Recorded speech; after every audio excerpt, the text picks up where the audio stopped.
Welcome back to Night Visitors, where we bring you the most terrifying true stories that actually happened. Tonight, we're going deep into Alaska, one of the most remote and dangerous places in America. What I'm about to share with you isn't fiction. These are 7 real accounts from people who went to Alaska for normal jobs and discovered something so disturbing, so unbelievable, that most of them can barely talk about it today. Imagine serving coffee at a diner and slowly realizing your customers are forgetting who they are.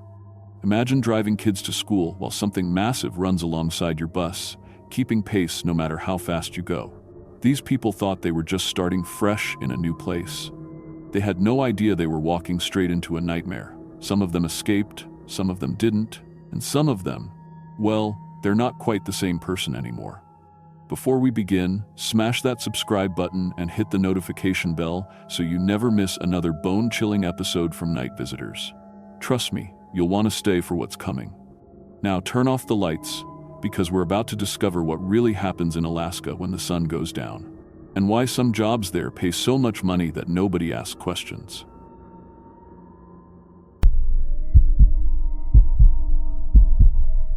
My name is Linda Washington, and I've been waiting tables for 8 years. Started when I was 18 at a little diner in downtown Anchorage. Nothing fancy, just good tips and steady work. I've served everyone from drunk fishermen to oil executives, handled kitchen fires, dealt with handsy customers, and worked 16-hour shifts when we were short-staffed. I thought I'd seen everything the restaurant business could throw at me. But what happened last winter at mile marker 47 Diner changed everything I thought I knew about corporate America. Some companies don't just want your labor, they want your soul. It was November when I saw the job posting. Mile marker 47 Diner, located right along the Trans-Alaska Pipeline corridor. The pay was twice what I was making in the city, plus housing. They needed someone willing to work the isolated stretch between Fairbanks and Prudhoe Bay, serving pipeline workers and long-haul truckers. Most people wouldn't take a job that remote, especially in winter. But my mom had just been diagnosed with stage 3 breast cancer, and her insurance wasn't covering the treatments she needed. I was desperate. The drive out there took 4 hours on icy roads. Mile marker 47 sat like a lone island of light in the endless white. It was a standard highway diner, red vinyl booths, checkered floor, counter with spinning stools. The kind of place you'd find anywhere in America, except this one was surrounded by nothing but pipeline infrastructure and frozen wilderness. Dave, the manager, was a thin guy in his 40s with wire-rimmed glasses and the palest skin I'd ever seen. He showed me around like he was proud of the place. The kitchen was clean, the equipment was new, and they had a full coffee station with one of those fancy industrial machines. "We serve about 200 customers a day," Dave explained as we walked. "Pipeline workers on rotation, truck drivers hauling equipment north. They work hard, so we keep them fed and caffeinated." He showed me to my room above the diner, small but warm, with a view of the pipeline. The silver tubes stretched to the horizon like some giant's plumbing project. "Coffee's the most important thing we serve," Dave said as we went back downstairs. "These guys work 12-hour shifts in -40 weather. They need strong coffee to keep going." The first week went smoothly. I learned the routine: breakfast rush at 5 a.m. when the night shift ended, lunch around noon, dinner at 6. The customers were mostly quiet, tired men who ordered the same things every day. Eggs over easy, black coffee, refills. Hamburgers, black coffee, refills. Chicken fried steak, black coffee, refills. What struck me was how much coffee they drank. I'd seen construction workers put away caffeine before, but these guys were on another level. 4, 5, 6 cups per meal. And they always asked for it black, no matter what. "They like it strong," Dave told me when I mentioned it. "Company coffee blend. Special order from our supplier." The customers were polite but strange. They'd sit for hours nursing coffee, staring out the windows at the pipeline. When I'd ask how their shift went, they'd just nod and say, "Fine" or "Good." No complaints about supervisors, no jokes about coworkers, no stories about close calls or equipment problems. In 8 years of serving blue-collar workers, I'd never met any that quiet. By the second week, I started noticing other things. The way customers would forget things mid-conversation.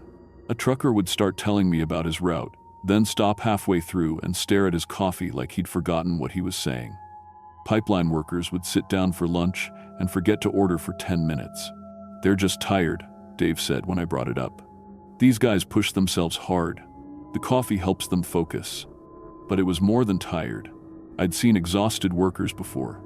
They're cranky, they complain, they fall asleep in their food.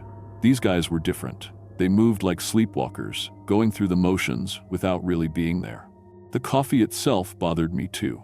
Dave made it fresh every 2 hours using pre-ground beans from unmarked silver bags. The smell was off, bitter with a chemical undertone that reminded me of the cleaning supplies we used.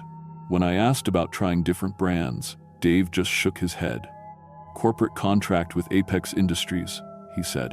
They supply all our coffee, plus vitamins and supplements mixed in for the workers' health. Company policy. I'd never heard of a diner adding vitamins to coffee, but Dave showed me the paperwork. Official-looking documents from Apex Industries about nutritional enhancement programs for industrial workers. It seemed legitimate, even if it was weird. The third week, I started paying closer attention to individual customers. There was Jerry, a pipeline welder who'd been coming in for 2 years. According to Dave, Jerry used to tell stories about his kids, joke around with the other workers, complain about his supervisor, but now Jerry just sat quietly, drinking coffee and staring at nothing. Jerry seems different, I mentioned to Dave one evening as we cleaned up. Different how? Quieter. Like he's not really here. Dave's pale face got even paler. The work changes people, Linda. Isolation, cold, dangerous conditions. The coffee helps them cope. But when I tried talking to Jerry the next day, it was like talking to a robot. He answered my questions with single words, never made eye contact, and kept drinking coffee even when his cup was empty. When I asked about his kids, he looked confused, like he couldn't remember having any. That's when I started watching the coffee preparation more carefully.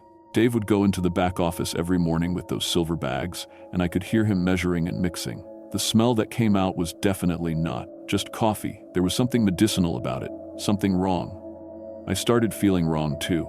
After 3 weeks of drinking the coffee during my shifts, is that just a cup here and there to stay warm, I noticed my thoughts getting fuzzy.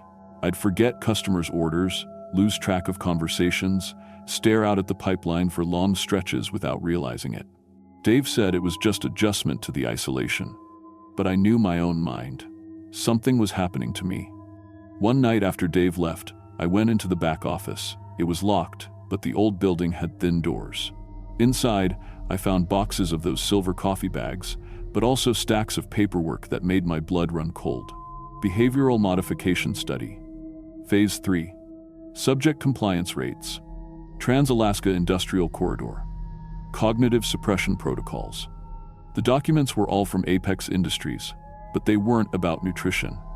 They were studying the customers, tracking how the coffee affected their behavior, memory, and decision-making. The pipeline workers weren't customers, they were test subjects. According to the files, the goal was to create optimal worker compliance by reducing aggressive behavior, questioning of authority, and union organization activities.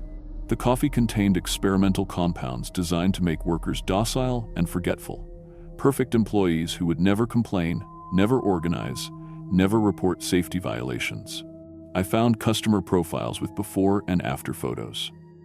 Jerry the welder had been flagged as a high-resistance subject because he'd tried to organize a union 2 years ago. His file showed a progression from agitated and questioning to compliant and focused over 18 months of regular dosing. There were dozens of files, hundreds of workers who'd been slowly chemically lobotomized to make them better employees. And it was working. Apex was planning to expand the program to entire Alaskan communities through their water. Supplies. I photographed everything with my phone, hands shaking. This wasn't just corporate abuse, this was something out of a nightmare. But when I tried to send the photos to my email, my phone showed no signal. When I tried the diner's landline, it was dead. That's when I heard Dave's voice from the kitchen. "Find what you were looking for, Linda?" He was standing by the coffee machine, still in his pale skin and wire-rimmed glasses. But something was different. His smile was too wide, showing too many teeth. "You've been drinking the coffee for 3 weeks," he said. "You should be much more compliant by now. But you're still fighting it, aren't you?" I backed toward the office door, but it slammed shut behind me. Dave hadn't moved. "The coffee is just the beginning," he continued. "Apex isn't just a corporation. We're partners with entities that have been feeding on human will for centuries. The chemicals don't just control minds, Linda. They prepare souls for harvest. The temperature in the room dropped 20 degrees. Dave's pale skin started changing, becoming gray and translucent. I could see veins pulsing with black liquid underneath. You see, free will is the most nutritious part of human consciousness, he said, his voice becoming layered with harmonics that shouldn't have been possible. But it's hard to extract from a fighting spirit. The coffee makes the process so much easier.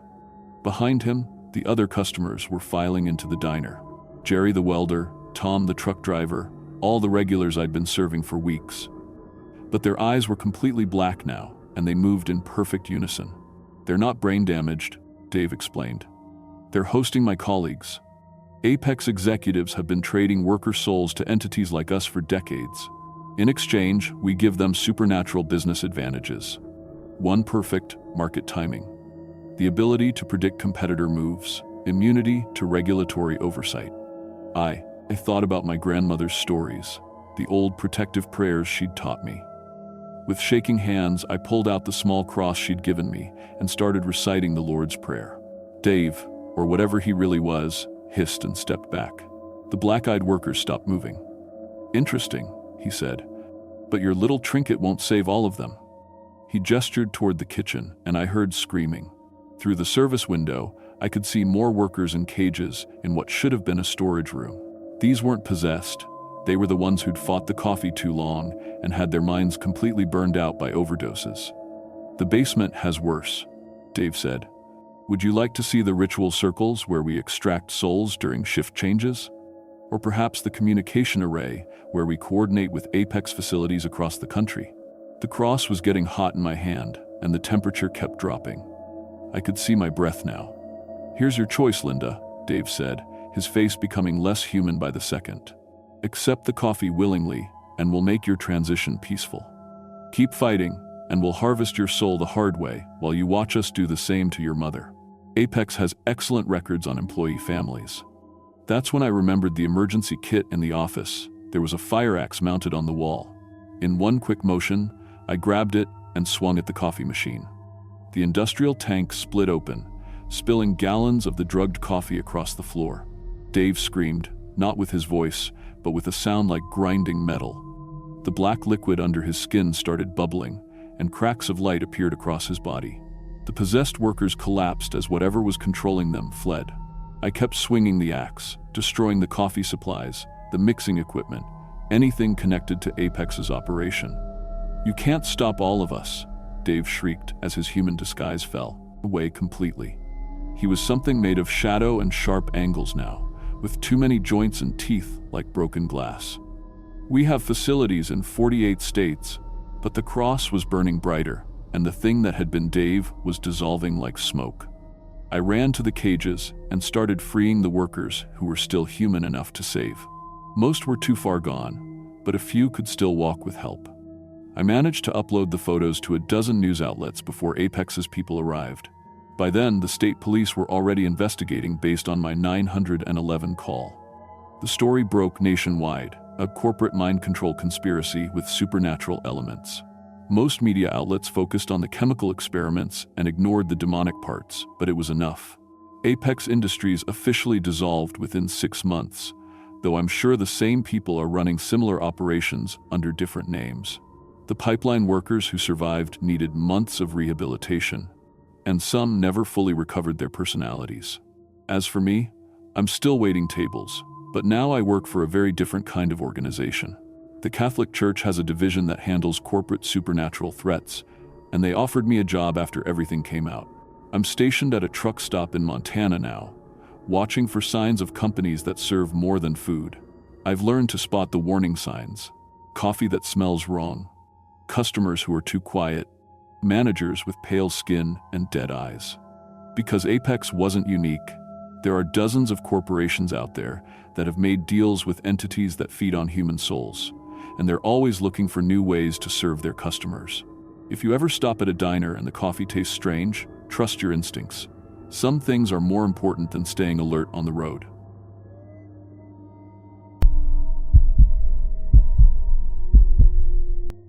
My name is Maria Rodriguez. and I've been driving school buses for 11 years. I started when my daughter Sophia was little, thinking it would be perfect. Same schedule as her school, summers off, and decent pay with benefits. I drove routes in Phoenix for 8 years before my husband got transferred to Fairbanks, Alaska. The pay up here was better, but I quickly learned why. Rural Alaska routes aren't like city driving. Out here, you're sometimes the only adult these kids see for hours, traveling roads that disappear under snow for months. I've pulled kids out of ditches, delivered medicine to remote cabins, and even helped deliver a baby when a mom went into labor on my bus. But what happened last winter on Route 47 changed everything I thought I knew about this job. There are things in Alaska's wilderness that don't follow any rules I was taught in driver training. Route 47 was considered the hardest assignment in our district. 43 miles of mostly dirt roads through the Tanana Valley, serving 14 stops scattered across homesteads, hunting lodges, and isolated cabins. During winter, some of these families might not see another soul for weeks, except for me and the kids on my bus. The route took me 2.5 hours each way. Morning pickup starting at 6:30 a.m. in complete darkness. Afternoon drop-off beginning at 3:15 p.m., just as the sun was setting. My bus was a 2018 Bluebird TC, 2000 to one of the newer ones with all-wheel drive and a diesel heater that actually worked. District 47 had equipped it with GPS tracking, CB radio, emergency beacon, and chains that stayed on from October through April. The front was fitted with a snowplow blade for clearing drifts, and I carried emergency supplies, blankets, first aid kit, food, water, flares, and a satellite phone for areas where the radio didn't reach. The kids on my route ranged from 5 to 17, mostly children of gold miners, trappers, and subsistence hunters who'd chosen to live far from town. They were tough kids, used to helping with adult work and comfortable in wilderness that would terrify most people. During my first month on Route 47, I learned that these families looked out for each other in ways city folks never understand. If the Williams family's generator broke down, the Kowalski kids would carry extra food to school for the Williams children. If old Pete Shoemaker's snowmobile wouldn't start, someone would always check on him. That's why when things started getting strange in January, I paid attention. These kids didn't scare easily. It started with tracks. Every morning during the third week of January, I'd find fresh prints in the snow alongside Highway 2, where I turned onto the rural access road. At first, I figured they were from moose, or maybe a brown bear that hadn't hibernated properly.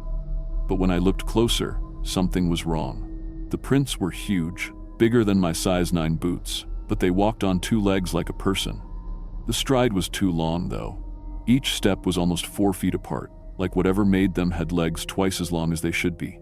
The weird part was how the tracks followed my exact route, not just parallel to the road, but matching every turn, every stop. They'd start at the highway turnoff and continue along the access road for miles, disappearing only when I reached the main cluster of homes near Beaver Creek. I mentioned it to Buck Morrison, the district mechanic, when I brought the bus in for its weekly check. Buck had lived in Alaska for 37 years and knew animal behavior better than most wildlife biologists. "Maria, I've seen every track you can make in Alaska's snow," he said, looking at the photos I'd taken with my phone. Bear, moose, wolverine, wolf, lynx, even Dall sheep prints from when one wandered down from the mountains. "These don't match anything." He handed my phone back with a troubled expression. "The spacing is wrong for a person on snowshoes, and the depth suggests something real heavy. But no animal I know walks upright with a stride that long."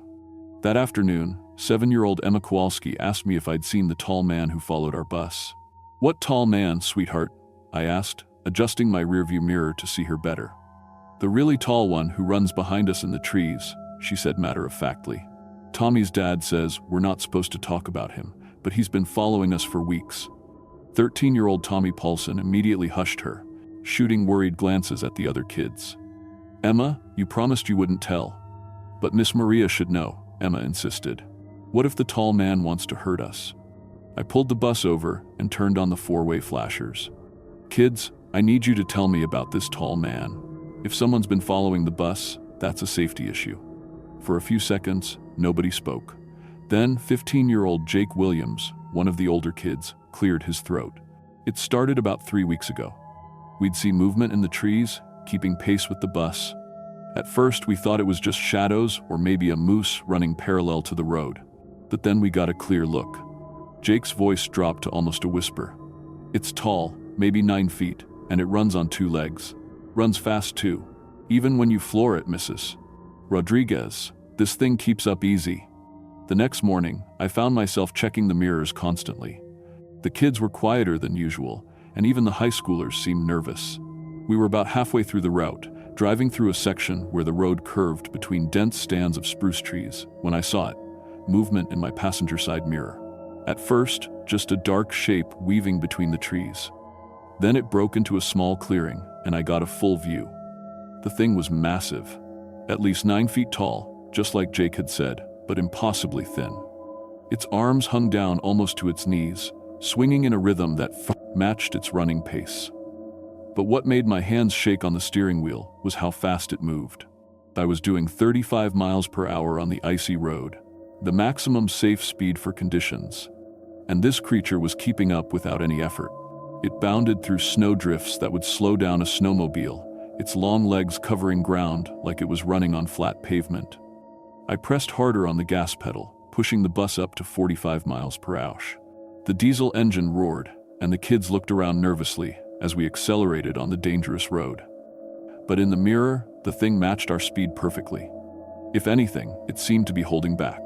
Then I saw its face. It was human-like but wrong, stretched vertically like someone had grabbed a normal face and pulled it upward. The eyes were completely black, no white visible, and they stared directly at the bus with an intelligence that made my stomach turn. This wasn't just an animal following us. This thing was studying us, learning our route, our patterns. When we reached the intersection with Beaver Creek Road, DOIT, the first spot where other vehicle traffic was possible, the creature suddenly veered off into the forest. 1 second it was matching our pace, the next it had vanished into the tree line like it had never been there. I didn't report it that day. What would I say? That a 9-foot-tall creature was following my school bus? They'd either think I was having a breakdown or pull me off the route. And these kids needed reliable transportation. Instead, I decided to do some research. That evening, I drove to the Turtle Club, a roadhouse where many of the older Alaska natives gathered to play cards and share stories. I bought a beer I didn't want and sat at the bar until Joe Takok noticed me. Joe was 73 years old, Koyukon Athabaskan, and had trapped and hunted in the Tanana Valley his entire life. If anyone would know about strange creatures in these woods, it would be him. "You look troubled, Maria," Joe said, settling onto the bar stool next to mine. I described what I'd seen, keeping my voice low. Joe's expression grew more serious with each detail. "You're driving Route 47?" he asked. When I nodded, he was quiet for a long time. "That's bad, real bad." "What is it, Joe? What did I see?" Joe looked around to make sure no one was listening. "Striga, my grandmother called it, the tall one that feeds. It's old, older than the Russian traders, older than the first white settlers. My people have stories about it going back 10 generations. What does it want?" "Children," Joe said simply. "It feeds on their life force, their energy, breathes it right out of them while they sleep.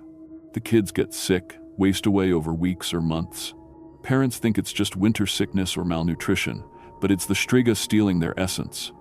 My blood went cold. How does it hunt them? "It follows the same paths children take regularly, learns their routines, finds where they're vulnerable. Used to follow dog sled routes back when kids traveled that way to school. Now," Joe looked at me meaningfully, "now it follows school buses. How do I stop it? You can't kill it with normal weapons, but it has weaknesses. Hates bright artificial light, 19, headlights, spotlights, anything electric and powerful. And it can't maintain solid form in direct artificial light. That's why it runs when you reach areas with streetlights or other traffic." Joe reached into his coat and pulled out a small carved bone amulet. "Wear this. Won't stop the Striga, but it'll make you harder for it to track when you're not in the bus." Over the next few days, the situation got worse. Several kids on my route started calling in sick. Not all at once, that would have been too obvious. Emma Kowalski came down with what her mother described as a wasting sickness. She was tired all the time, couldn't keep food down, and had dark circles under her eyes. 2 days later, young Peter Morrison developed similar symptoms. Then Sarah Williams. I started noticing other signs. The Striga was getting bolder. Instead of staying hidden in the trees, it would run in the open areas parallel to the road. Sometimes I'd see it ahead of us, crouched on a hillside, watching as we approached. It would wait until the bus got close, then bound away with that impossible speed. The worst part was that it seemed to be learning the bus schedule down to the minute. I tried varying my route timing, leaving 5 minutes early one day, 10 minutes late the next. Didn't matter. The creature was always there, always in the perfect position to observe us. Then I found the handprints. It was a Thursday morning, January 30th. I was doing my pre-trip inspection when I noticed marks on the passenger side windows. Large handprints, pressed against the glass from the inside. The prints were huge, easily twice the size of my hands, with fingers that were too long and joints that bent in the wrong places. The bus had been locked in the heated garage all night. Our facility had security cameras and an alarm system. There was no way anything could have gotten inside. But those handprints were definitely made from inside the bus. I took photos and showed them to Buck Morrison, who went pale when he saw them. "Maria, I think you need to request a route change," he said. "I can't abandon these kids, Buck. If this thing is targeting them, they need someone who knows what's happening."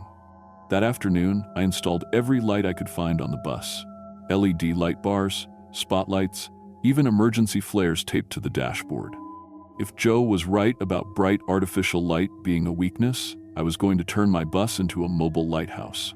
February 2nd was the day everything came to a head. I'd picked up the morning students and was heading toward the Williams family cabin when 12-year-old Michael Williams started having what looked like a seizure. He was pale, gasping for breath, and his eyes had rolled back in his head.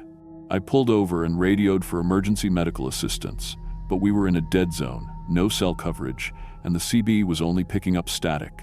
The nearest hospital was 45 minutes away, under good conditions.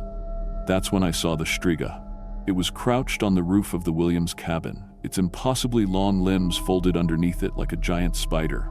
Its head was tilted down toward the chimney, and I could see its chest expanding and contracting in a slow, deliberate breathing pattern. It was feeding on the Williams family inside the house. Michael's condition was getting worse. His breathing was becoming more shallow, and his skin had taken on a grayish tint that reminded me of the other sick children. I made a decision that probably saved Michael's life and definitely ended my bus driving career. I fastened Michael's seatbelt, told the other kids to hold on tight, and drove the bus straight into the foundation of the Williams cabin. The impact threw the Striga from the roof and damaged the front end of the bus, but it also activated every light I'd installed. LED bars, spotlights, headlights, emergency flashers, the entire front of the bus lit up like a football stadium. The creature hit the ground hard and let out a sound I'll never forget. Part human scream, part animal howl, and part something else entirely. When it tried to stand up in the glare of all those lights, I could see through it. Its body became translucent, wavering like heat shimmer. For the first time, I saw the Striga's true form. It wasn't just tall and thin, its joints bent in ways that human joints can't. Its knees hyperextended backward, its elbows could rotate a full 360 degrees, and its spine curved in a shape that would be impossible for any mammal. The face that had looked human from a distance was a nightmare up close. The skin was gray and stretched tight over a skull that was too long, and that black eyes had no pupils at all. The creature tried to approach the bus, but couldn't get within 10 feet of the lights. Every time it moved closer, its form became more transparent, until it looked like it might disappear entirely. Michael's breathing improved almost immediately. The other kids were wide awake, staring at the monster that had been hunting them for weeks. I kept the lights on until backup arrived. The Striga circled us for almost 2 hours, staying just outside the range of the light, before finally retreating deeper into the forest. The official report stated that I had accidentally driven into the Williams cabin while trying to avoid a moose in the road, and that young Michael Williams had suffered an asthma attack brought on by stress. The damaged bus was replaced. I was given a formal reprimand for reckless driving and transferred to an in-town route. The Williams family moved to Fairbanks 3 weeks later. Emma Kowalski's family relocated to Anchorage. The Paulsons sent their kids to stay with relatives in Lower 48 until summer. One by one, the families on Route 47 found reasons to move their children away from the area. Route 47 was officially discontinued in March due to low ridership. I still drive buses, but now I work the city routes in Fairbanks. Paved roads, streetlights every block, and radio coverage everywhere. Sometimes I miss the independence and challenge of rural driving, but I sleep better knowing that no child on my current route is in danger from anything worse than a drunk driver or icy roads. Joe Takak told me the Striga moved north after Route 47 was shut down, probably looking for new hunting grounds where children travel predictable paths through isolated areas. I keep in touch with other rural drivers through CB radio and online forums, sharing what I learned about bright lights and the warning signs to watch for. Because if there's one thing I know for certain, it's that the Striga is still out there, still hunting. And somewhere in Alaska's wilderness, there's probably another school bus driver who's starting to notice strange tracks in the snow.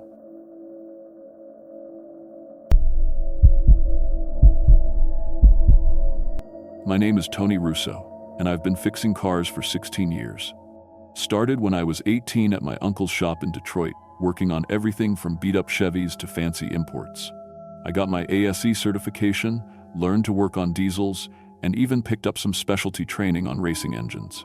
I've pulled twisted metal out of crash sites, rebuilt engines that shouldn't run, and fixed cars in -20 weather with my hands so cold I couldn't feel the wrench. But what happened in March of 2019, during the Iditarod race in Alaska, changed everything I thought I knew about fixing things. Some problems can't be solved with tools and know-how. Some things that break were never meant to be whole. The job came through a guy I knew from the racing circuit. The Iditarod needed mechanics to work the checkpoints, keeping snowmobiles running and fixing damaged sleds. It paid good money, and I'd never been to Alaska. Plus, working on racing equipment in extreme conditions? That's the kind of challenge that makes you a better mechanic. I flew into Anchorage with 2 big toolboxes and a portable generator. The organizers gave me a list of checkpoints along the 1,000-mile route where I'd set up my mobile repair station. Most of the work would be basic stuff, replacing broken runners on sleds, fixing harnesses, maybe some engine work on the snowmobiles that followed the race teams. The first checkpoint was Willow, about an hour north of Anchorage. I set up my gear in a heated tent next to the checkpoint building.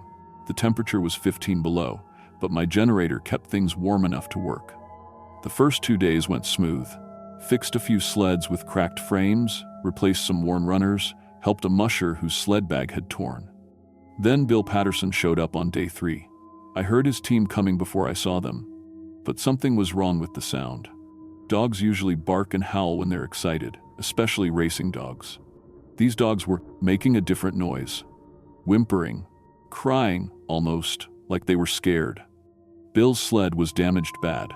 The main frame had deep gouges in the metal, like something with huge claws had grabbed it and tried to crush it. But the marks were too big to be from any animal I knew about. "What happened out there?" I asked, looking at the damage. Bill glanced around, then leaned close. "Something's been following me for 50 miles, he whispered. "My dogs won't stop shaking. I've worked around racing dogs before. They're tough, fearless animals. These dogs looked like they'd seen a monster. The claw marks were the weirdest part. They looked almost human. If humans had claws 4 inches long and the strength to bend steel.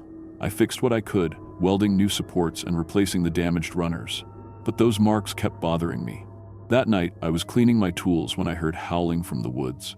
At first, I thought it was wolves. But the sound was wrong, too deep, too angry. It made my skin crawl. Around midnight, my generator suddenly cut out. The tent went dark and cold. I grabbed a flashlight and went outside to check the fuel line. What I found made my blood freeze. Something had chewed through the rubber fuel line. The bite marks were huge, and there was slobber frozen to the metal. But it wasn't dog slobber. It was thick and dark, almost black. In the morning, I found footprints around my camp. They were bipedal, 2 legs, like a human, but twice as big as my boots. And there were claw marks at the end of each toe print, scraped deep into the frozen ground. The next musher to arrive was Sarah Chen. Her dogs were in even worse shape than Bill's, and she was crying. "It took Kodiak," she said, "my lead dog. I heard him scream, and then he was gone. I saw something huge carrying him into the trees." Kodiak was a 100-pound husky. Whatever took him was strong enough to carry that much weight through deep snow. I started carrying my uncle's old hunting rifle. Found chunks of dog fur scattered around my repair area, frozen to the trees. The fur was torn, not cut, ripped off by teeth. Jim Wesley was the checkpoint coordinator, a local guy who'd lived in Alaska his whole life. When I told him what I'd been seeing, his face went white.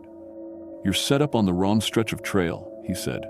"We call this area the Hungry Zone. Every few years, mushers disappear along this section. Sometimes we find pieces of their sleds, never find the bodies." "What's out there?" I asked. Jim looked around, making sure no one else was listening. "Local folks call it the Hungry One. Started showing up during races back in the late 80s. It hunts during the Iditarod, when there's lots of people and dogs moving through its territory." That night, Jim told me the real story. In 1987, a musher named Marcus Webb got lost during a blizzard on this same stretch of trail. Search teams found his camp 3 weeks later. His dogs were dead, half-eaten. Marcus was alive, but barely. He'd survived by eating his own dogs, then other mushers who'd stopped to help him. "But that's not the worst part," Jim said. "Marcus didn't just become a cannibal. According to the Inuit elders, he made some kind of deal, traded his humanity for survival." Jim showed me old photos from the 1987 race. In several pictures, you could see a tall figure standing behind groups of mushers at different checkpoints. Always in the background, always watching. The figure looked like Marcus, but there was something wrong with his face in every shot, like it was melting and reshaping itself. "He's not human anymore," Jim explained. "The elders say he became something else, something that feeds on the life force of mushers and their dogs. And every person he kills makes him stronger." I thought Jim was telling ghost stories until the next day, when I caught someone watching me work. There was a race official I'd never seen before standing about 50 feet from my tent. Tall guy, wearing the standard official jacket and hat. But he'd been standing in the exact same spot for over an hour, not moving, just staring at me. When I walked over to introduce myself, something was wrong with his face. His skin looked loose, like it didn't fit right, and his eyes were too dark, like looking into deep water. "You're doing good work," he said. His voice sounded normal, but there were too many teeth in his mouth. "Thanks," I said, trying to keep my voice steady. "Haven't seen you around before." "I've been watching," he said. "You fix things that are broken. I break things that need fixing." That's when his face started to change. The skin rippled and stretched, and I realized it wasn't skin at all. It was some kind of mask made from human skin, poorly fitted over something much larger underneath. "Marcus?" I whispered. The thing wearing the official's jacket smiled, and the human face melted away completely. What was underneath was like a person, but wrong in every way. Too tall, too thin, with arms that hung down past its knees. Its fingers ended in black claws, and its mouth was full of sharp, broken teeth. "I was given a gift," it said in a voice like breaking glass. "An ancient spirit taught me how to survive, how to be more than human. All I had to do was feed its souls." I could see faces moving under its skin, like living tattoos. Dead mushers, trapped inside this thing's body. "The spirit promised me immortality," Marcus continued. "All I have to do is collect souls during each race. Dog souls, human souls. The spirit isn't picky." "Why are you telling me this?" I asked, my hand slowly reaching for the rifle. "Because you're useful," it said. "You fix things. I break them. We could work together. The spirit could give you abilities you've never dreamed of. You could fix anything, understand any machine just by touching it." For a second, I actually considered it. Imagine being able to diagnose any problem instantly, being the best mechanic in the world. Then I remembered the faces moving under its skin. Those dead mushers, trapped forever. "No deal," I said, raising the rifle. Marcus laughed and lunged at me.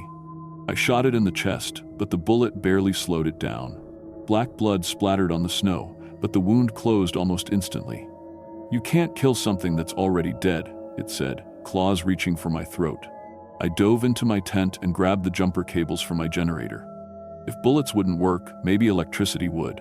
I cranked the generator to full power and touched the cables together, creating a shower of sparks. When Marcus followed me into the tent, I jammed the live cables against its chest.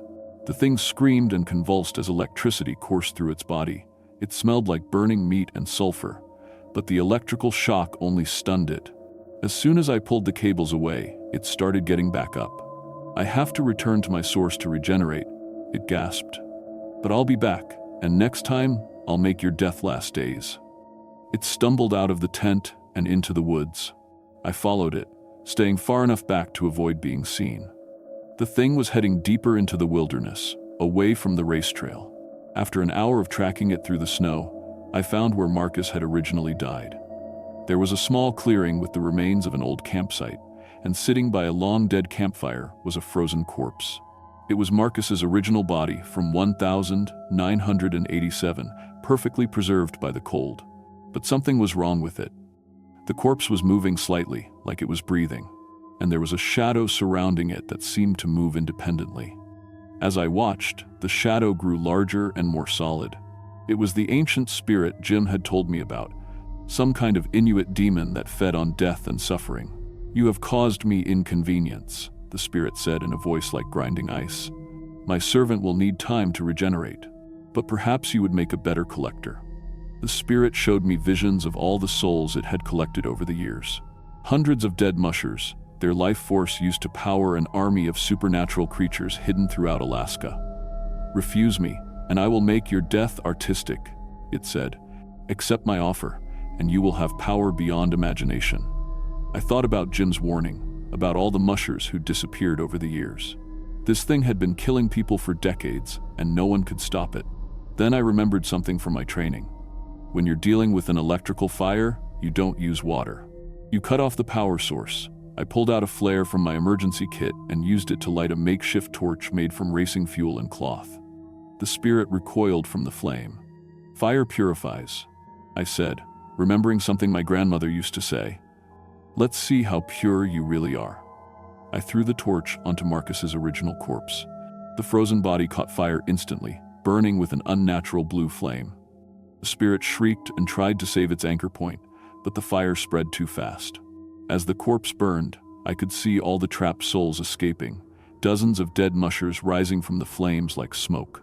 Instead of dissipating, they turned on the spirit, grabbing it with ghostly hands and dragging it down into what looked like a crack in reality itself. The last thing I heard was the spirit promising it would return someday, when someone else was foolish enough to make a deal with it. The clearing went silent. Marcus's corpse was nothing but ash, and the supernatural cold that had been hanging over the area lifted like fog. I made it back to the checkpoint and told Jim what had happened. He just nodded like he'd been expecting it. "You did good," he said. "But this kind of thing, it changes you." He was right. I finished the rest of the Iditarod season, but everything looked different now. I could see things that weren't quite right. Other supernatural creatures hiding among normal people. Spirits attached to certain pieces of equipment. Places where reality was thin. I still work as a mechanic, and I still help with the Iditarod every year. But now I carry more than just tools. I've learned to build equipment that can detect supernatural activity, and I keep an eye out for other threats that might target the mushers. Most people think I'm just really good at predicting equipment failures. They don't know that sometimes the problems I fix aren't mechanical at all. I never told anyone the whole story of what happened that March. Who would believe it? But if you're ever working alone in a remote area and you start to feel like something's watching you, trust your instincts. Some things that break can't be fixed. Sometimes the only solution is to burn it all down and start over.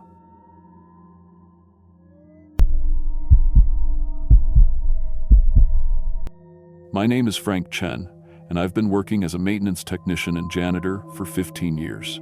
I started in small-town schools in Oregon, worked my way up through community colleges, and even spent 3 years keeping a major hospital running smooth. I've cleaned up after suicides, mopped blood from emergency room floors, and found bodies in boiler rooms that nobody checked for weeks. I thought I'd seen the worst of what people could do to themselves and each other. But what happened during the summer of 2024 inches Utqiagvik, Alaska, showed me that some things are worse than death. I ended up in Utqiagvik because I was running from more than just a divorce. Sarah hadn't just left me, she'd destroyed me systematically over 2 years. Emptied our accounts, convinced my friends I was abusive, even got me fired from my last job with false harassment claims. When the restraining order came through, I realized she was setting me up for something worse. The job posting for summer maintenance work at Utqiagvik High School felt like salvation, isolated, far away, and they were desperate enough to hire someone with my suddenly complicated background. The flight into Utqiagvik on June 15th was my first warning. The pilot announced we were landing, but when I looked out the window at 11 p.m., the sun was blazing like high noon. The other passengers seemed normal, but something felt wrong about the light. Too bright, too constant, too much like an interrogation lamp that never turns off. Tommy, the airport worker who picked me up, laughed when he saw my confusion. First time with the midnight sun? It doesn't set until August 2nd. Most people love it, but some. He paused, studying my face in the rearview mirror. Some people don't handle it well. We lost a teacher a couple years back. Just walked out onto the ice one night and never came back. The town looked normal enough. 4,000 people, scattered buildings, everything built to survive the Arctic. But in that relentless daylight, shadows fell in directions that hurt my eyes, and I couldn't shake the feeling that something was watching from every window. Utqiagvik High School was modern and well-maintained, but the moment I stepped inside, my skin crawled. The building felt wrong, too quiet, too clean, like a museum where something terrible had been carefully erased. My job was simple: fix anything broken, deep clean the classrooms, and prep for the next school year. I had complete access, my own schedule, and for the first week, it felt like exactly the fresh start I needed. The local community was friendly, almost aggressively so. Mary Tutu, an elder who everyone called Anna, made sure I knew where to shop and invited me to community dinners. But I noticed how they watched me, how conversations stopped when I entered a room, how they always asked about my sleep. "You sleeping okay?" Mary asked during my first community dinner. The midnight sun affects people differently. Some folks, they start seeing things that shouldn't be there. I told her I was fine, but I wasn't. Even with blackout curtains, my body couldn't figure out when to shut down. By the second week, I was running on 2 hours of sleep per night, and the real problem started. First, it was just shadows in my peripheral vision, dark shapes that moved when they shouldn't. Then, the mirrors started showing things that weren't there. In the school's bathroom, I'd catch glimpses of Sarah watching me work, her face twisted with the same cruel smile she'd worn when she served me the divorce papers. The school's systems began malfunctioning in ways that made no sense. Security cameras showed empty hallways, but the motion sensors detected movement in specific patterns. Always in rooms where former staff had worked, always during the hours when those people had died. I researched the school's history and found what the community hadn't told me. In 1987, a janitor named Robert Konguk had hung himself in the basement storage room. In 1998, a teacher named Jennifer Walsh had overdosed in her classroom during summer break. In 2019, the teacher Tommy mentioned, David Morse, had indeed walked onto the ice, but not before spending 3 weeks documenting his hallucinations in a journal the police never released. The building was a tomb filled with people who'd broken under the endless light. By my third week, I wasn't seeing occasional shadows. I was living in a parallel world where the dead worked alongside me. Robert appeared every evening, showing me how he'd tied the rope, explaining in graphic detail how it felt to strangle slowly. Jennifer sat at her desk, blue-faced and bloated, offering me pills that materialized in my hand before dissolving like sugar. But David Morse was different. He looked normal, alive, and he talked to me like we were old friends. "You're handling it better than I did," he said one night as I tried to repair a broken air conditioning unit. I lasted 4 weeks before I started cutting myself just to feel something real. I looked down and saw fresh scars on my arms that I didn't remember making. "The light breaks you down," David continued. "Strips away everything that makes you human until you're just raw nerves and fear. But the beautiful thing is, once you accept it, the pain stops." I wanted to scream, to run, to call for help, but my phone showed no service. The landlines were dead. The internet was down.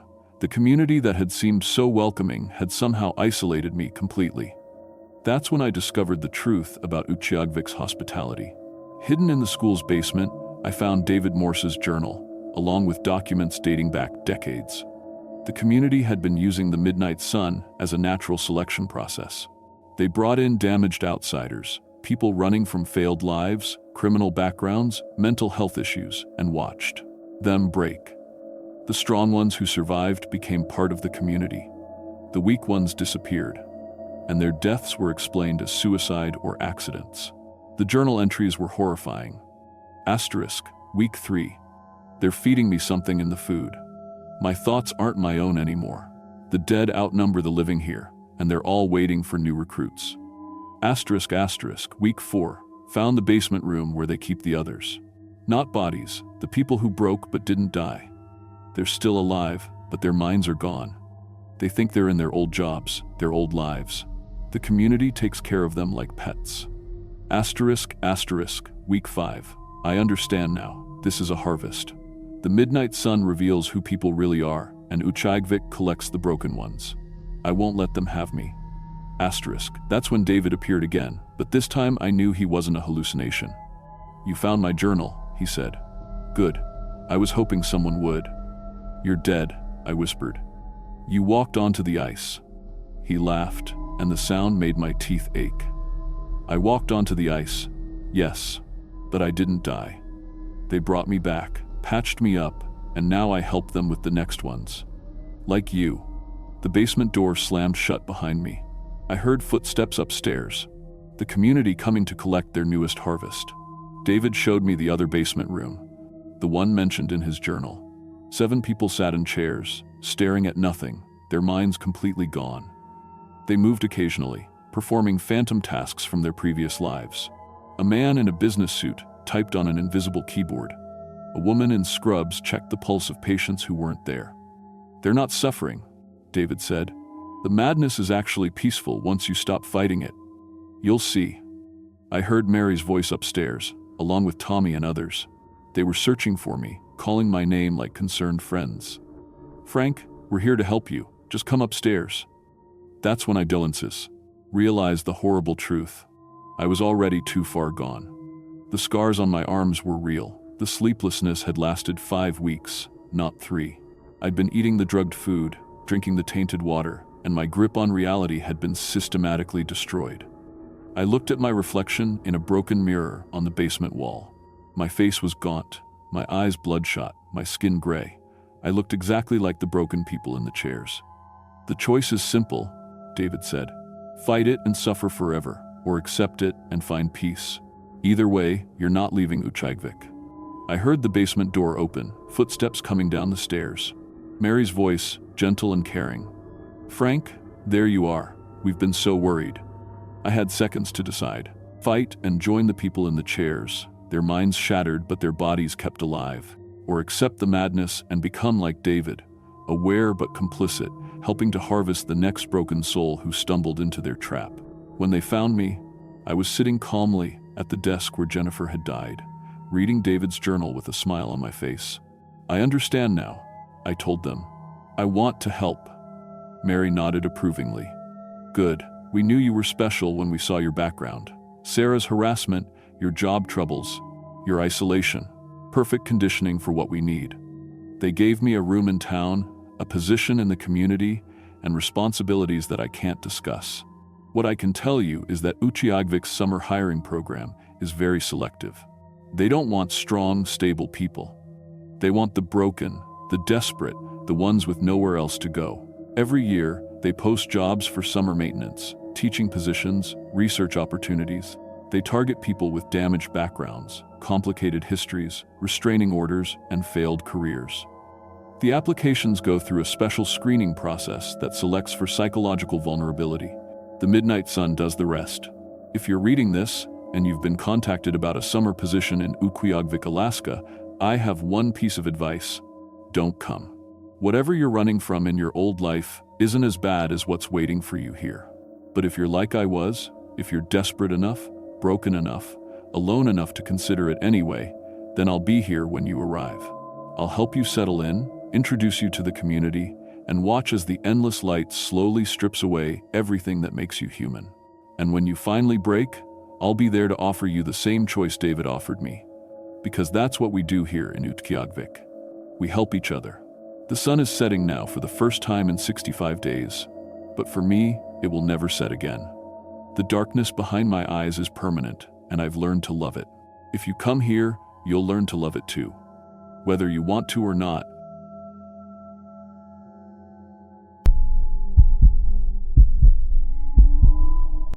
My name is Robert Kim, and I've been an insurance adjuster for 11 years. I specialize in property damage claims in remote areas where fraud is common. I've investigated everything from suspicious house fires to fake storm damage, and I thought I'd seen every scam in the book. I've traveled to dozens of small towns where people try to cheat the system. But what happened last winter in Nome, Alaska changed everything I thought I knew about my job.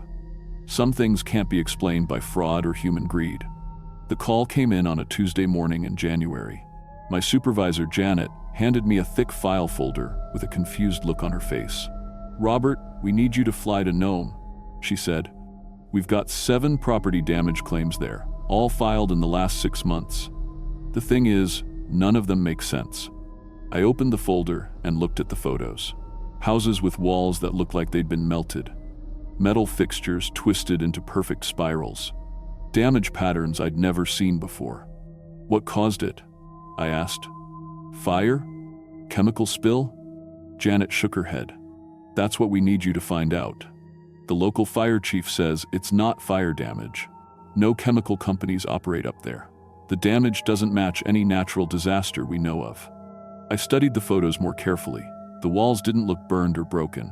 They looked dissolved, like someone had poured acid on them in specific patterns. But the rest of each house was untouched. "The homeowners all filed claims for total loss," Janet continued. "That's over $2 million in payouts if we approve them. But get this, all 7 homeowners have disappeared. No forwarding addresses. No contact information. The claims were filed by relatives or neighbors. That raised red flags immediately. In my experience, when claimants disappear, it usually means fraud. Someone damages their own property, files a claim, then vanishes with the money. Sounds like organized insurance fraud too." "Me," I said. "Probably a whole network working together." "That's what we're thinking. But Robert, these photos, I've never seen damage like this. Be careful up there." 2 days later, I was on a plane to Anchorage, then a smaller plane to Nome. The town sits on the edge of the Bering Sea, population about 3,500. It's one of those places where everyone knows everyone, and outsiders stand out immediately. I rented a room at the Aurora Inn, a small hotel near the town center. The desk clerk, a middle-aged Inuit woman named Mary, was friendly but seemed nervous when I mentioned why I was there. "You're here about the houses," she said. It wasn't a question. "Yes, ma'am. Insurance investigation. Have you seen any of the damage yourself?" Mary's face darkened. "I've seen it. We all have. But mister, you need to understand something about this place. Some things aren't meant to be investigated." "What do you mean?" She looked around the empty lobby, then leaned closer. "The elders call it the hunger. It comes in winter, when the days are shortest. It feeds." I'd heard similar stories in other small towns. Local superstitions, usually designed to scare off investigators or create sympathy for insurance fraud. I thanked Mary and went to my room. The next morning, I started my investigation. The first house was on the outskirts of town, a small wooden structure that had belonged to an elderly man named Tom Kovac. According to the file, he'd lived alone and hadn't been seen since November. The damage was unlike anything I'd encountered in my career. The entire north wall looked like it had been dipped in some kind of solvent. The wood was smooth and curved, not splintered or burned. Metal pipes were corroded in perfect spiral patterns that looked almost artistic, but the south wall, just 10 feet away, was completely untouched. I took measurements and photos, looking for evidence of chemical damage. But there were no chemical containers, no residue, no smell. The dissolution patterns defied everything I knew about how materials break down. At the second house, I found the same thing. And the third, each house showed the exact same type of damage. Walls dissolved in flowing patterns, metal corroded into spirals but always contained to specific areas. It was like something had selectively eaten parts of each building. I spent 3 days documenting the damage, looking for signs of fraud. I checked for insurance histories, criminal backgrounds, financial problems. But everything seemed legitimate. These weren't people trying to scam the system. They were ordinary residents who'd simply vanished, leaving behind houses with impossible damage. On the fourth day, I decided to interview locals. Maybe someone had seen suspicious activity or knew about chemical dumping in the area. I found Sarah Agiek at the community center. She was an elder in her 70s, respected throughout the town. When I introduced myself, her reaction was immediate. "You need to leave," she said firmly. "Pack your things and go home today." "Ma'am, I'm just doing my job."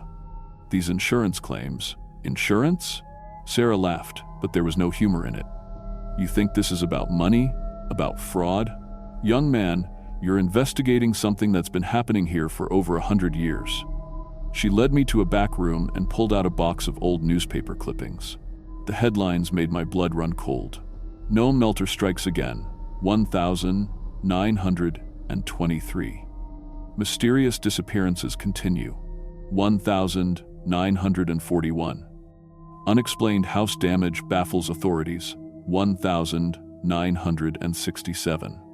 The photos in the old newspapers showed the same type of damage I'd been documenting.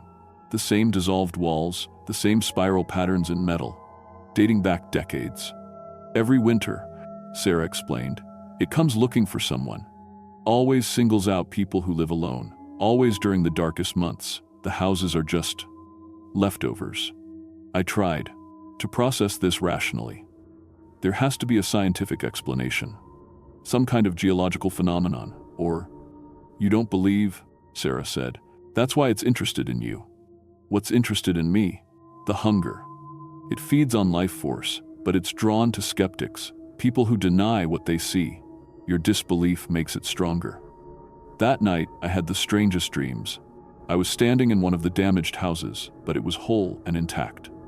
Then something moved in the shadows, something that hurt to look at directly. A mass of writhing darkness that seemed to bend light around it. In the dream, it was watching me with an intelligence that felt ancient and patient. I woke up at 3 a.m. with a start. My hotel room was freezing, much colder than it should have been. When I turned on the lights, I saw something that made my hands shake. The wall next to my bed showed the early signs of the same dissolution pattern I'd been documenting. The paint was bubbling and running, and the wallpaper was peeling in perfect spirals. I grabbed my clothes and equipment and ran to the front desk. Mary was there, working the night shift. "It's starting," she said when she saw my face. "How long have you been here?" 4 days. "Mary, what the hell is happening?" "You've attracted its attention. The more you investigate, the stronger it gets. The more you deny what you're seeing, the more it wants to feed on you." I checked out immediately and tried to leave town. But when I got to my rental car, I found the engine block had been partially dissolved. The metal was twisted into the same spiral patterns I'd seen in the houses. The car was completely useless. The airport was closed due to weather. The next flight out wasn't for 3 days. I was trapped. Over the next 2 days, the dissolution spread. Every place I'd stayed showed signs of the same damage. The hotel room, the diner where I'd eaten, even the town hall where I'd reviewed records. It was following my path through Nome, marking territory like a predator. On the 6th night, I saw it.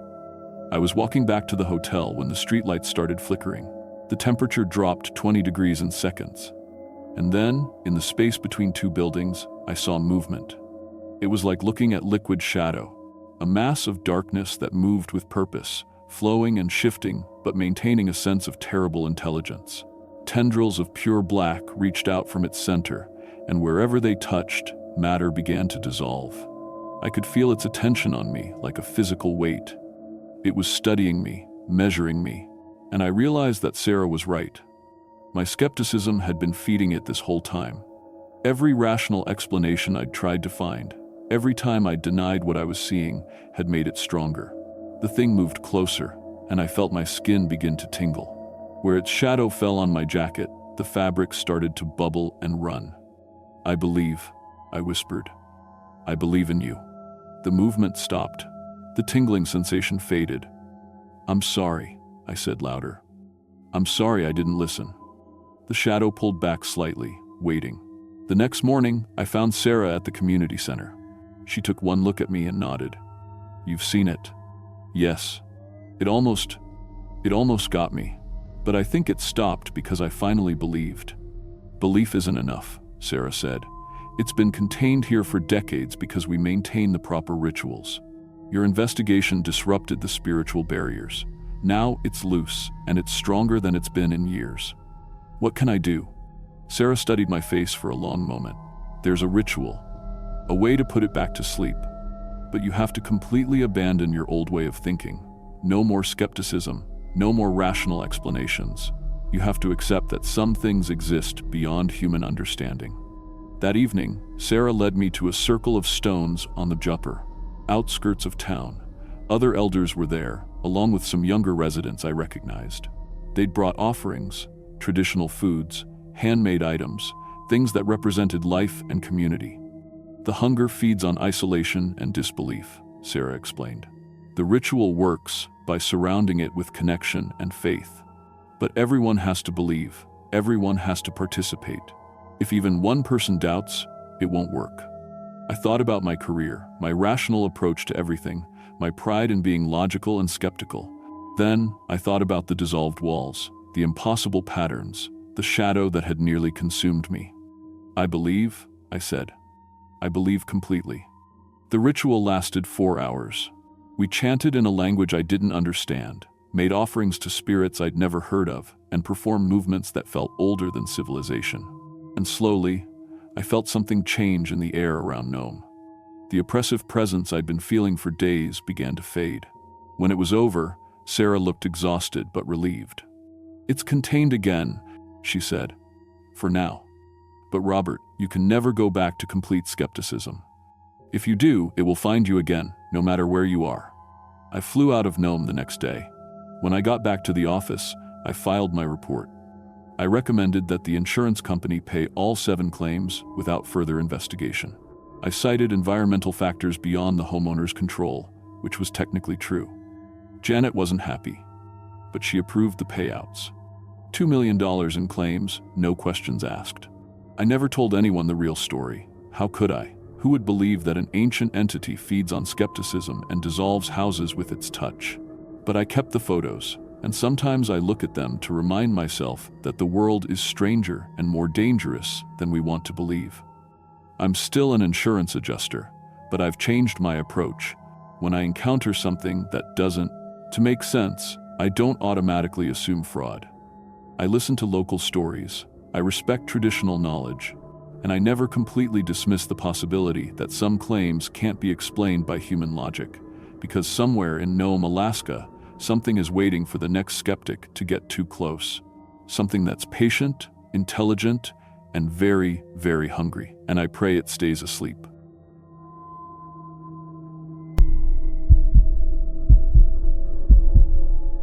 My name is Susan Martinez, and I've been managing grocery stores for 18 years. Started as a cashier in high school, worked nights to put myself through business school, earned my food safety certification, and clawed my way up through 3 different chains. I've handled employee theft rings, dealt with health inspectors who seemed personally offended by my existence, and managed a store through a salmonella outbreak that nearly destroyed us. I thought I understood crisis management. I thought I knew what real pressure felt like. But what happened on the Times Ocean Dream Times cruise ship in the waters off Glacier Bay last September didn't just change what I thought I knew about my job, it changed what I thought I knew about being alive. Because some hungers can't be satisfied by anything you can stock on shelves, and some customers never stop shopping even after they're dead. After my divorce was finalized, my sister Maria practically forced me to take a vacation. "Susan, you've been working 60-hour weeks for 8 months straight. You're going to burn out completely." She wasn't wrong. The divorce had been brutal. David cleaned out our savings and left me with most of the debt. The only way I'd stayed sane was throwing myself into work, but even I could see I was reaching a breaking point. The Alaska cruise seemed perfect. 7 days, mid-September, good price because it was near the end of the season. I booked an interior cabin on the Times Ocean Dream Asterisk, a smaller ship with about 800 passengers. Nothing fancy, but the reviews were decent, and I figured I could handle being around people for a week. Maybe even enjoy it. The ship left Seattle on a gray Sunday morning. Weather was typical for late September, YBs, overcast, around 50 degrees, with that kind of drizzle that makes everything look like an old photograph. I spent the first day exploring, trying to relax, telling myself this was exactly what I needed. But old habits die hard. By the second morning, I found myself studying the ship's operations with professional eyes. The buffet service, the food rotation systems, how they handled the massive logistics of feeding hundreds of people in the middle of the ocean. It's just how my brain works after nearly 2 decades in food service management. That's when I first noticed something off. I was getting coffee around 6:30 a.m. I've always been an early riser, when I walked past a crew service corridor near the main galley. 2 crew members were talking in hushed voices. One was tall with dark hair, maybe Romanian or Bulgarian, based on his accent. The other was shorter, stockier, with the kind of pale skin that suggested he didn't see much sunlight. "The storage situation is getting critical," the tall one said in heavily accented English. "We're running out of space in the main units. Captain wants us to process more tonight," the shorter one replied, glancing around nervously. "But the schedule is already tight. We can't keep this pace much longer." They stopped talking when they saw me and quickly walked away. But something about their conversation stuck with me. In my experience, when crew members talk about storage situations and processing schedules in worried voices, it usually means someone's cutting corners on food safety. I followed them toward the crew area, my professional instincts kicking in. "Excuse me," I called out. "I couldn't help but overhear. I'm a grocery store manager. UB Food. If you're having food storage issues, I might be able to help." Both men stopped dead and turned to stare at me. The look that passed between them wasn't just surprise. It was pure panic. "No problem," the tall one said quickly. "Everything is fine. Very fine. I manage food operations for a major chain," I pressed. "Temperature control, inventory rotation, health code compliance. I've dealt with it all. If you're worried about spoilage or contamination, lower decks are off limits to passengers," the shorter man interrupted, his voice sharper now. "Company policy. Very strict. You cannot help." They walked away fast, leaving me standing there with a growing sense that something was very wrong. In 18 years of food service management, I had never seen anyone refuse help with a potential safety issue. Never. That afternoon, I was heading back to my cabin when my keycard malfunctioned. I swiped it on my door, but instead, the door marked "Crew Only, Authorized Personnel" next to mine clicked open. Electronic locks glitch sometimes, so I just closed it and used my card on the right door. But the incident got me thinking. If my card could access crew areas, and if there really was a food safety problem brewing. Look, I know how this sounds. Normal people on vacation don't sneak around trying to inspect food storage facilities.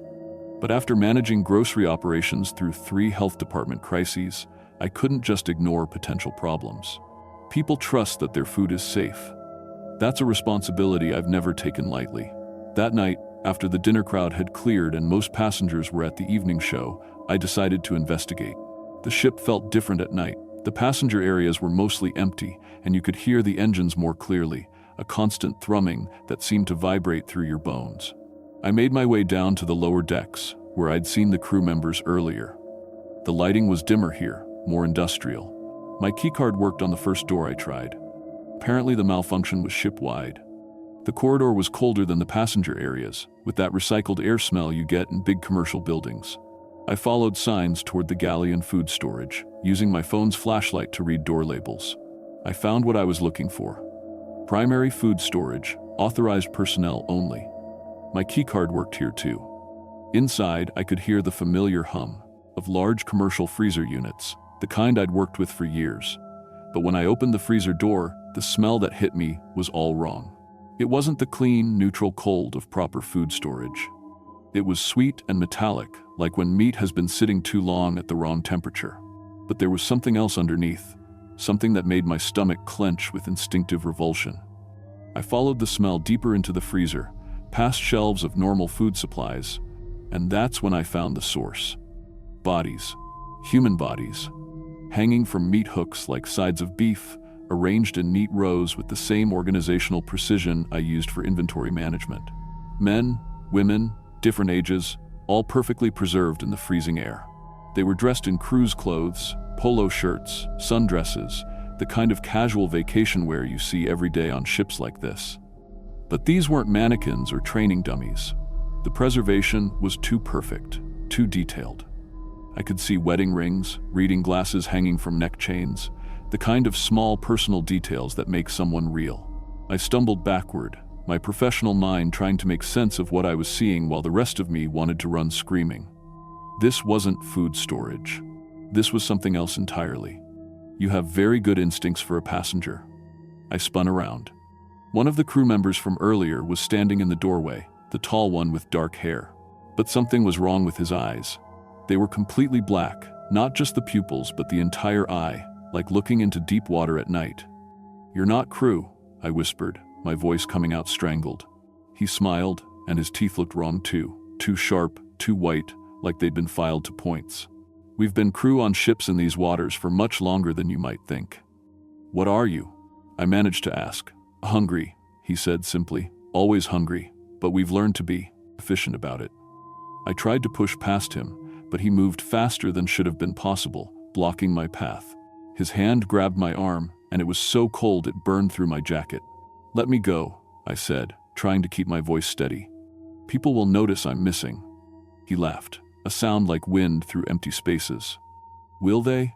A divorced woman traveling alone, keeping to herself, maybe having some kind of breakdown after her marriage fell apart?" The worst part was that he was right. I hadn't really connected with any other passengers. Who would miss me before the ship docked in 5 days? Besides, he continued, who would believe such a story? Ghost crews harvesting passengers? You'd sound completely insane. I jerked free and ran, adrenaline giving me speed I didn't know I had. Behind me, I could hear him calling out in a language that didn't sound like any human tongue I'd ever heard. I made it back to the passenger areas, my heart hammering so hard I thought it might burst.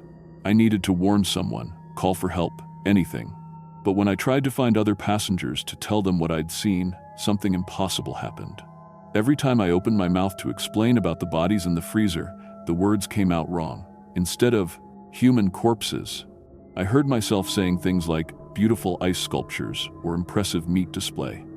Instead of crew members with black eyes, I said helpful staff with such interesting contacts. The other passengers looked at me like I was having some kind of mental episode. A couple from Michigan actually backed away when I kept trying to explain, my own voice betraying me with every word. That's when the real terror set in. Not just that something was hunting us, but that I couldn't even warn anyone about it. I went back to my cabin and tried to think rationally. I pulled out my phone to check our location on the ship's navigation app. According to the GPS, we were in exactly the same coordinates we'd been in yesterday. The ship wasn't moving, despite the fact that I could feel the engines running and see ocean passing by the windows. We were trapped, and no one else knew it. I decided I needed more information. Using my malfunctioning keycard, I started exploring restricted areas of the ship. What I found made the bodies in the freezer seem almost mundane by comparison. In the engine room, hidden behind machinery, I discovered the real crew, or what was left of them. Bodies in authentic crew uniforms, but these ones looked like they'd died in terror. Faces frozen in expressions of absolute horror, hands clawed as if they'd been trying to fight off something unimaginable. In the captain's quarters, I found ship logs dating back decades, entry after entry describing the same pattern. Cruise ships reporting navigation problems in these waters, losing radio contact, and then simply disappearing from all tracking systems. The last authentic entry was from 3 days ago, written in shaky handwriting by the real captain. Day 3. Something is wrong with the crew. Radio equipment malfunctioning. Cannot reach Coast Guard. Passengers seem unaware, but staff behavior becoming increasingly erratic. Water temperature readings impossible. SIVO, showing sub-zero in areas where it should be normal. Beginning to suspect we are not where we think we are. You're a very thorough investigator, Susan. I turned to see a man in a captain's uniform standing in the doorway. Like the others, his eyes were completely black, but there was something older about him, more substantial. Where the other crew members felt like shadows pretending to be human, this one felt like something that had once been human and had become something else entirely. "What do you want?" I asked. "The same thing we've always wanted," he said calmly. "To feed, to continue our voyage.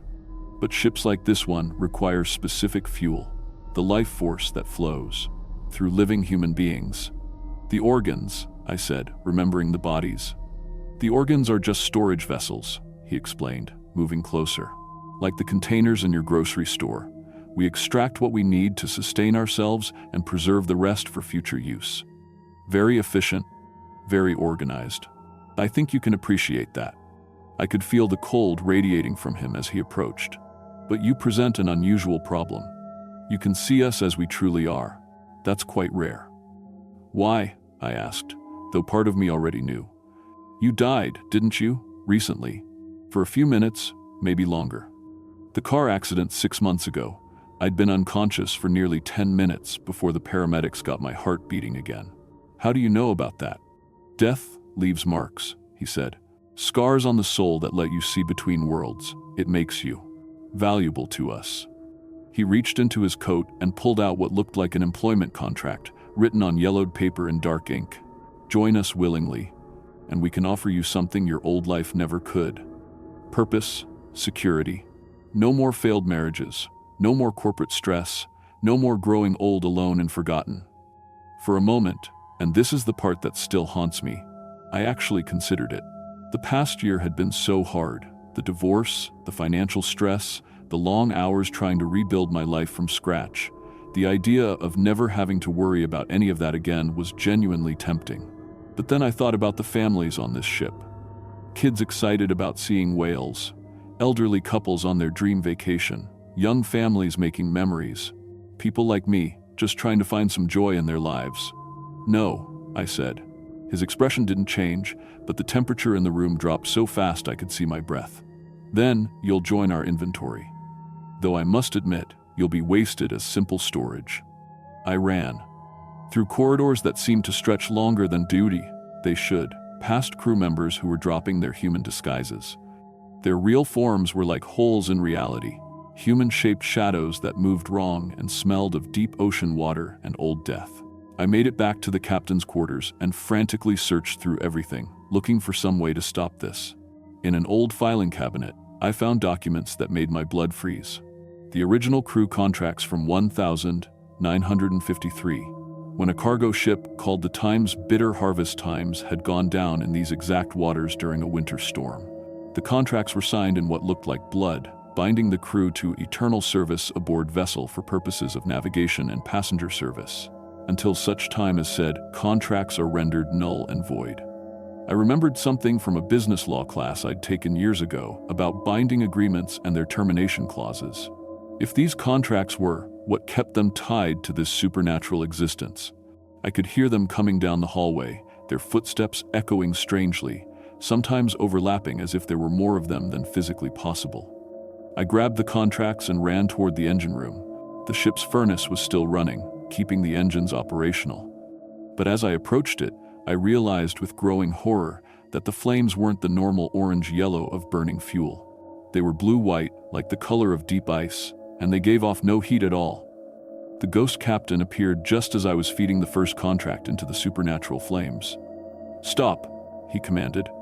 "You don't understand what you're doing." "I understand perfectly," I said, shoving another contract into the fire. "I'm terminating your employment." As each contract burned, the ship shuddered violently. The lights flickered between normal ship lighting and something else, a pale, sickly glow that seemed to come from the walls themselves. In the distance, I could hear what sounded like breaking glass, or maybe ice. The captain and his crew began to fade, becoming more transparent with each contract that turned to ash. But instead of looking defeated, the captain looked almost grateful. "You think you're saving them," he said, his voice becoming distant. "But we were keeping something else at bay, something much worse. The contracts weren't just binding us, they were protecting this area from what lies deeper in these waters." I fed the last contract into the fire. The ship lurched so violently I was thrown against the wall. Everything went dark. When I woke up, I was lying on the deck under harsh fluorescent lights. Coast Guard officers were standing over me, and through the windows I could see helicopters and rescue boats. The Alaska coastline was visible in the distance. But something was wrong with the other passengers. They were all conscious and physically unharmed, but they moved strangely, like they were walking underwater. Their eyes were open but unfocused, and when they spoke, their voices had an odd echo to them. The official report said, We'd experienced catastrophic navigation system failure and had been temporarily off course for 4 days. The crew, the real crew, were found unconscious but alive, with no memory of anything that had happened after the first day. I tried to tell the authorities what really happened, but my story sounded insane even to me. Equipment failure and mass hallucination were much easier explanations for everyone involved. The cruise line gave full refunds and offered free future cruises. Most passengers just wanted to go home and forget the whole experience. But I couldn't forget, because in the weeks that followed, I started noticing things about the other survivors. They would show up in news reports from their hometowns, in Seatree, always in the background of photos, always watching something the camera couldn't quite capture. They seemed to age more slowly than they should, and in their eyes, sometimes, there was just a hint of that same unfocused quality they'd had on the rescue deck. 3 months later, I got a call from Maria, my sister. She was sobbing. "Susan, I don't understand what's happening. Remember the Johnsons from church? They were on your cruise, right? Well, they just disappeared. Their house is empty, but all their belongings are still there. It's like they just walked away from their lives." I started keeping track after that. Of the 800 passengers on the Times Ocean Dream Asterisk, 47 have disappeared completely in the past 6 months. Not died, disappeared. Their bank accounts untouched, their cars still in their driveways, their families left with no explanation. And sometimes, late at night, I get phone calls. No one speaks, but I can hear ocean sounds in the background. Deep water sounds, like something massive moving far below the surface. I'm back to managing my grocery store in Phoenix, but I've made some changes. I've started researching missing persons cases in coastal areas, particularly people who've taken cruises or worked on ships. The patterns are disturbing. This has been going on for decades, maybe longer. But here's what really keeps me awake at night. I think the ghost captain was telling the truth about protecting the area from something worse. Because since the Times Ocean Dream Times incident, there have been 17 more cruise ships that have reported navigation problems in Alaskan waters. All of them eventually found, all passengers and crew accounted for. But the passengers always come back, different. I think I didn't destroy the ghosts. I think I just changed the nature of the contract. Now, instead of storing bodies in freezers, whatever's down there in the deep water is storing something else. Something that can walk around and live normal lives and fool the people who love them. The ocean near Glacier Bay is over 3,000 feet deep in some places. And according to maritime records I've been studying, it's been claiming ships for over a century. Native Alaskan tribes have stories about that area going back generations. Warnings about waters that steal souls and return empty shells. I think something very old and very hungry lives down there. Something that's learned to be patient, to adapt, to find new ways to feed. So if someone you know takes an Alaskan cruise and comes back acting a little different, a little too calm, a little too distant, with eyes that don't quite focus on anything in particular, maybe you should ask them some questions, personal questions. Things only they would know. Because the person who comes back might be wearing their face, but it might not be them inside. The deep water is patient, and it's always hungry. And sometimes I wonder if I really escaped that ship at all, or if I'm just another empty shell that thinks it remembers being Susan Martinez. The only way I'll know for sure is if I stop feeling hungry for things that can't be found in any grocery store. So far, I still like normal food. But every day, the ocean calls a little louder.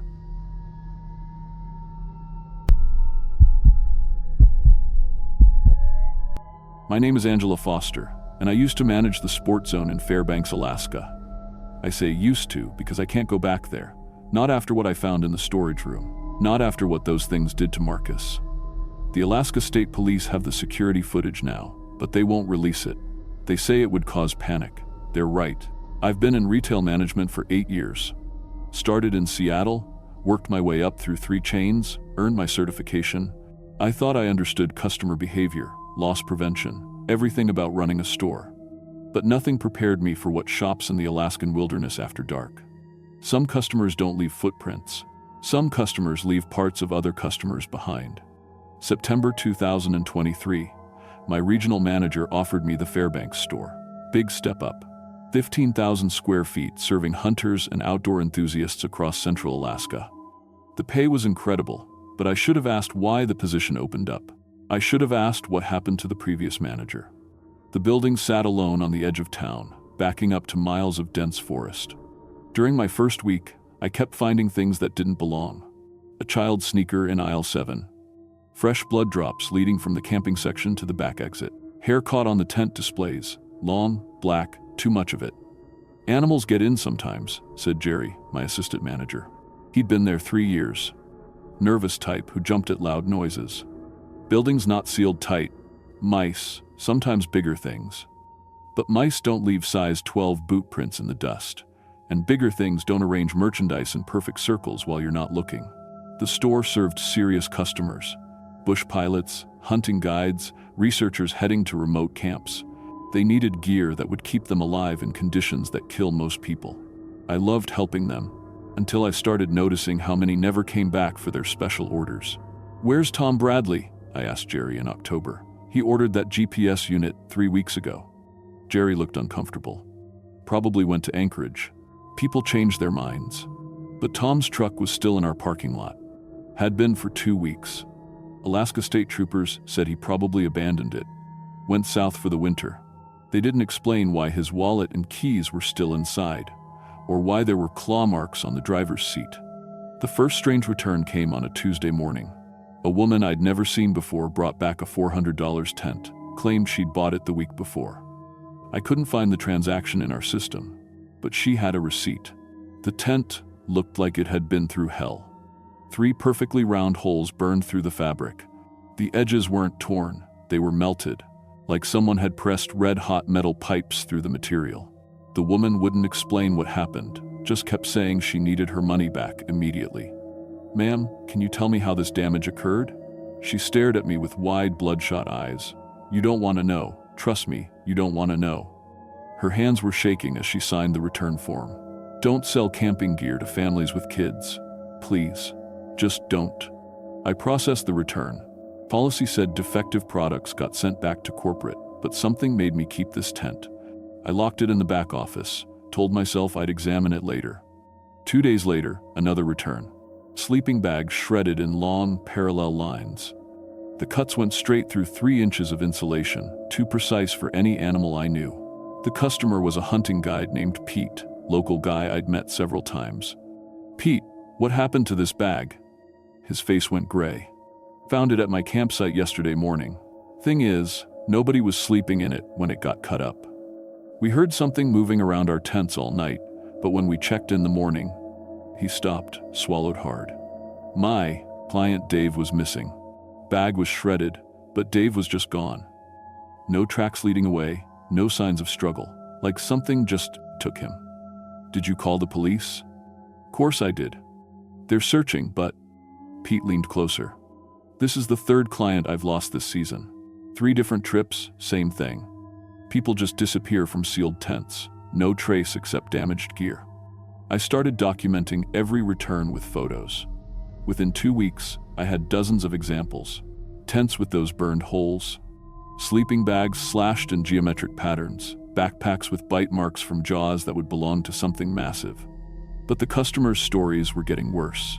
People weren't just losing gear anymore, they were losing people. November 15th, I decided to check our security cameras. If something was targeting our customers, maybe it was watching our store too. I pulled up the previous week's footage and started scanning through the night hours. Most nights showed nothing. Empty parking lot, occasional car, normal stuff. But Thursday night at 3:17 a.m., I saw something that made my blood freeze. A figure walked between the parked cars. It moved upright like a person, but wrong. Too tall, maybe 8 feet. Arms too long, head shaped differently. But that wasn't the worst part. The worst part was what it was dragging. A human body. Limp, lifeless, leaving a dark trail across the pavement. The creature moved carefully between vehicles, stopping at cars that contained camping gear. It would examine the equipment, then do something to the body it was dragging. I couldn't see clearly, but it looked like it was feeding. I rewound and watched again. The timestamp was clear. The creature spent 14 minutes in our parking lot, methodically going through vehicles and doing things to that body that I still see in my nightmares. I checked other nights. This wasn't isolated. The creature had been visiting regularly for weeks. Sometimes alone, sometimes dragging bodies, sometimes carrying what looked like pieces of people. My hands shook as I copied the footage. I'd found Tom Bradley. What was left of him? I started correlating the returns with missing person reports. Every damaged item returned corresponded to someone who disappeared in the wilderness. The tent with burned holes belonged to the Morrison family, found dead in their campsite, bodies burned from the inside out. The shredded sleeping bag came from Pete's missing client, Dave. They found his remains scattered across 3 miles of forest. Whatever was out there wasn't just killing campers. It was studying their gear, learning how humans use technology, then returning the damaged equipment to our store. Like it was conducting experiments. I found more footage, the creature examining GPS units, figuring out how they worked, testing camping gear by using it on bodies, learning about human equipment by practicing on human victims.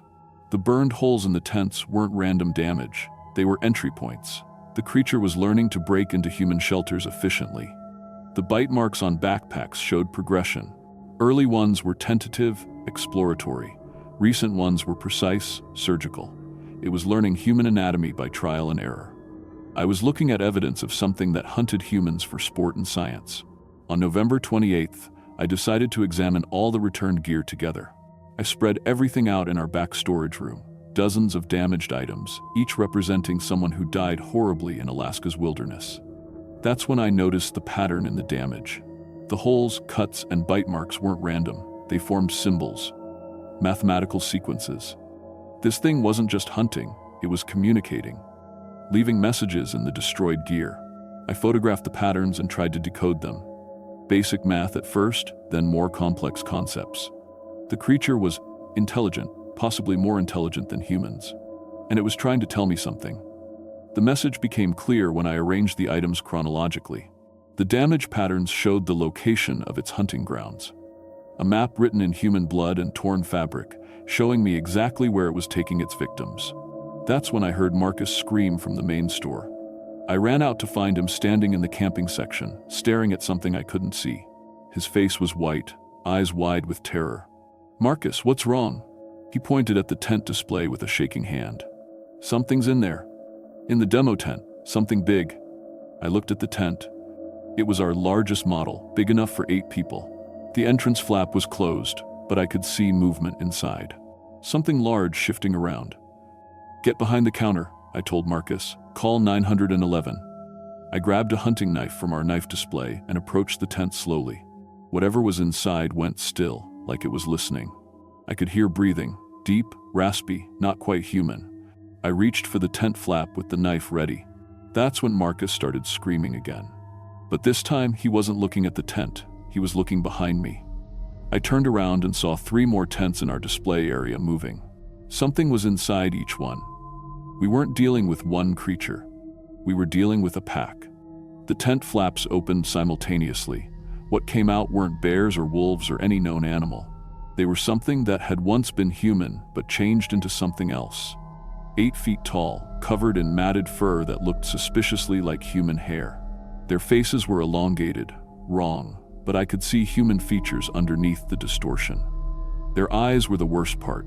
Human eyes, but filled with an intelligence that was alien and hungry. They looked at Marcus and me like we were puzzles to solve, experiments to conduct. The first one spoke. Its voice was human speech filtered through a throat that had been restructured for something else. "Angela Foster, retail manager, we've been watching you." I couldn't move, couldn't breathe. The thing knew my name. "You've been studying our work. The returned merchandise. You understand the patterns. What do you want?" I managed to whisper. "Integration. We were human once, like you. But we found a better way. The wilderness changes you if you let it. Makes you stronger, smarter, more efficient." Marcus tried to run. The second creature caught him before he made it 3 steps.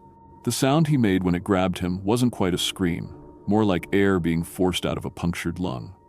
"Your customers make excellent test subjects," the first creature continued. "But we need someone with access to fresh subjects, someone who can identify the best candidates for transformation. I watched in horror as they began the process with Marcus. I won't describe what they did to him, but I understood why the gear came back damaged. They were practicing, learning human anatomy so they could change people more efficiently. Join us willingly, and the transformation is easier, the creature said. Resist, and you become practice material. I had two options. Let them transform me into something like them, or become another experiment. I chose a third option. I ran, not toward the exits, they were blocking those. I ran toward the sporting goods section and grabbed the first weapon I could find. A compound bow with hunting arrows, the kind designed to drop an elk. The creatures laughed. Weapons won't help you, Angela. We were hunters before we became apex predators. But I wasn't aiming at them.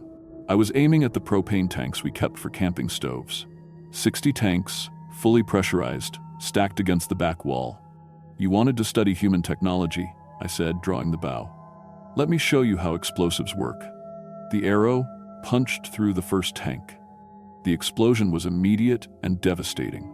The chain reaction took out half the store and everything in it, including the creatures, including what was left of Marcus. I woke up 3 days later in Fairbanks General Hospital. Severe burns, broken ribs, punctured lung. The official story was a gas leak explosion. The insurance company paid out without question. But I know what really happened. I know what's still out there in Alaska's wilderness.